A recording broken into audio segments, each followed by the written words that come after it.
সাইয়েদনা মুসা আলাইহিস সালাম জিজ্ঞেস করলেন, ইয়া রাব্বি, আল্লাহ আপনার কি ঘুমে ধরে না? আল্লাহ বললেন, কোনো কথা বলা যাবে না, দুইটা গ্লাসের ভেতরে পানি নাও, পানি ভর্তি গ্লাস নিয়ে তুর পাহাড়ের উপরে দাঁড়াও। সাইয়েদনা মুসা আলাইহিস সালাম দাঁড়ালেন। আল্লাহরে আবার জিজ্ঞেস করলেন, আল্লাহ আমি জিজ্ঞেস করলাম কি আর আপনি করতে বললেন কি? আল্লাহ বললেন, কথা বলো না, যা বলেছি তাই করো। তো মুসা আলাইহিস সালাম কিছু বলতে পারে না, পানি নিয়ে দাঁড়িয়ে রইলেন। মুসা আলাইহিস সালামকে আল্লাহ বললেন, তুমি দাঁড়িয়ে থাকো আর ঘুম রে, বললেন ঘুম তুই মুসারে ধর।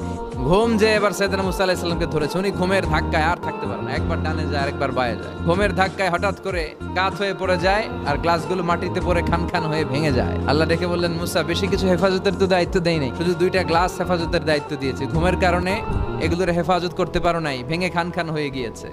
আমি যদি তোমাদের মতো ঘুমিয়ে যেতাম তাহলে পৃথিবীর সাথে সূর্য লেগে, সূর্যের সাথে চন্দ্র লেগে গোটা মহাবিশ্বটা এভাবে গ্লাসের টুকরার মতো খান খান হয়ে যেত রে মুসা।